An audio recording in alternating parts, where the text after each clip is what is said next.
Hello बच्चों, let's see this question.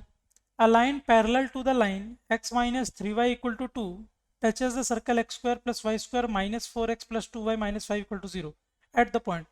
मतलब कि गिवन इक्वेशन गिवन लाइन के पैरेलल कुछ लाइन है, वो लाइन इस सर्कल को टच कर रही है. तो जिस पॉइंट पर टच कर रही है वो पॉइंट क्या होगा, यही हमें बताना है.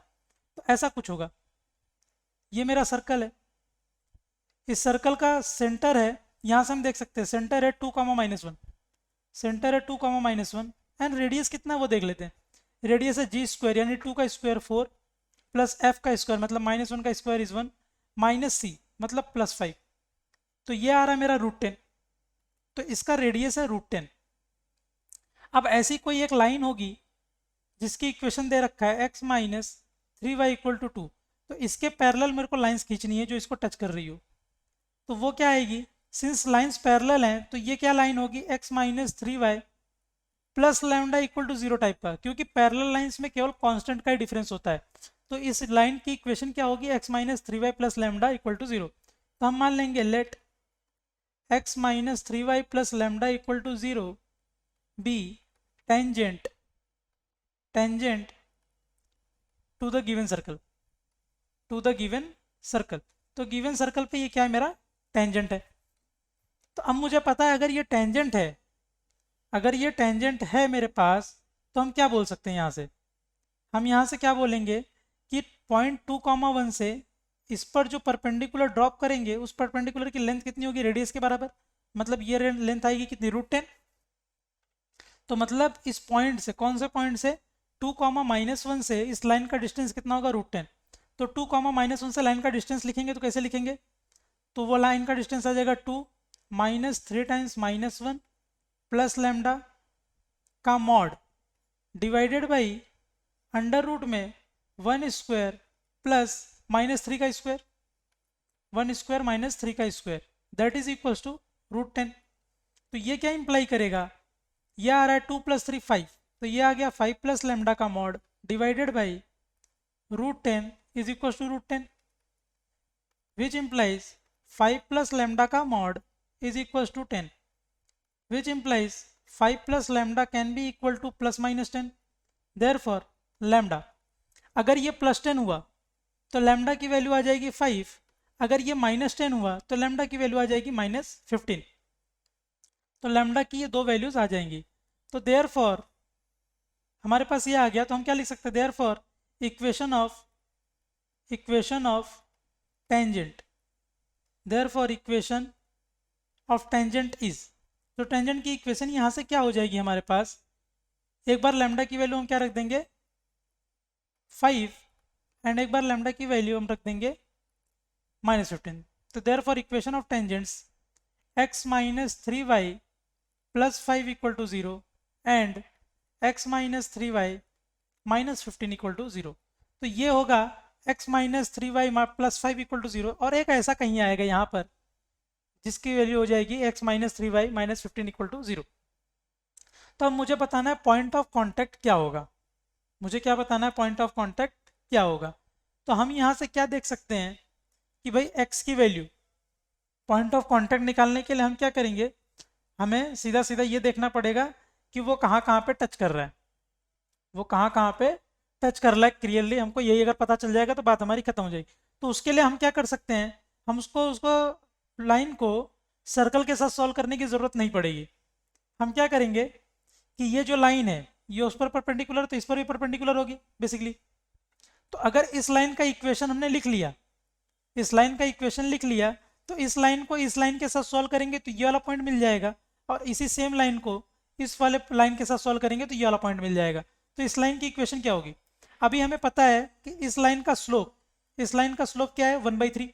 तो इसका स्लोप, ये इसके परपेंडिकुलर है तो इसका स्लोप क्या हो जाएगा, इस लाइन का स्लोप आ जाएगा, इसका स्लोप है 1/3 तो इसका स्लोप हो जाएगा -3. इसका स्लोप क्या आ जाएगा, -3. तो इसकी इक्वेशन कैसे लिखेंगे,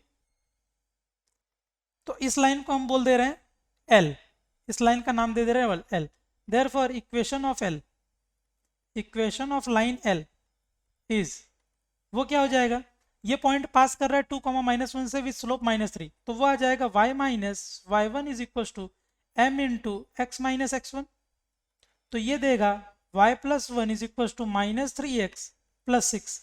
हेंस ये क्या आ जाएगा 3x plus y is equal to 5। तो इस लाइन की इक्वेशन क्या आ गई 3x plus y equal to 5। ये हमें पता चल गया। अब क्या करेंगे इस बार एक लाइन को, इसको मैं बोल देता हूँ L1 और इसको बोल दे रहा हूँ L2, इस लाइन को। तो L1 के साथ सॉल्व करूंगा और L2 के साथ सॉल्व करूंगा तो मुझे क्या मिल जाएंगे, दोनों पॉइंट ऑफ कॉन्टेक्ट्स मुझे मिल जाएंगे। तो हम क्या करेंगे अभी लाइन L को L1 के साथ सॉल्व करेंगे। तो intersection of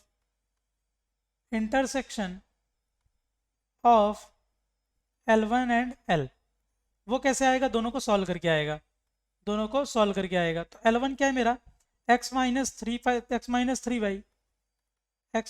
Y plus 5 equal to 0। ये है मेरा L1। मतलब क्या है ये x minus 3y is equal to minus 5। और L क्या है मेरा, L दे रखा है 3x plus y equal to 5, 3x plus y equal to 5। हम क्या करेंगे L में 3 से मल्टीप्लाई करेंगे और उसको ऐड कर देंगे। तो हम क्या करेंगे L1 को plus 3 times of L, 3 into L ये कर रहे हैं। तो दिस विल इम्प्लाई, तो x minus 3y plus 3 times 3x plus y is equal to minus 5 plus 3 times of 5। तो ये क्या इम्प्लाई करेगा यहाँ से, ये 3 3 9 9 प्लस 1 10x और ये 3y से 3y कैंसिल हो गया, ये हो गया 15 माइनस 5 तो ये आ गया 10। तो x की वैल्यू आ गई यहाँ से 1, तो x 1 आ गया। अब x को उठा करके हम L में पुट कर देंगे तो ये 1 हो गया। तो दिस इम्प्लाइज y क्या हो जाएगा, तो इसको अगर 1 पुट किया तो ये हो गया 1, तो y क्या हो जाएगा 2, y क्या आ जाएगा यहाँ से 2। तो एक पॉइंट ऑफ इंटरसेक्शन क्या आ गया 2, 1,2। And intersection of L2 and L वो कैसे आएगा, L2 क्या है मेरा x minus three y and minus 15 is equal to 0। तो x minus 3y is equal to 15 है एंड L क्या है मेरा 3x plus y equal to 5 है। तो इस बार भी हम क्या करेंगे L2 plus 3 times of L ये करके देखेंगे। तो ये क्या इम्प्लाई करेगा x minus 3y plus 3 times of 3x plus y. तो ये देगा 15 plus 3 times of 5 15। This will imply, तो यहाँ से x हो जाएगा 9 10x is equal to 30 which implies x की वैल्यू आ गई 3 इस केस में। एंड x की वैल्यू 3 उठा करके हम किस में पुट कर देंगे L में। तो ये हो जाएगा 3 3 ज़ा 9, तो 9 आ जाएगा। देयरफॉर y क्या आ जाएगा मेरा 5 माइनस 9 दैट इज माइनस 4।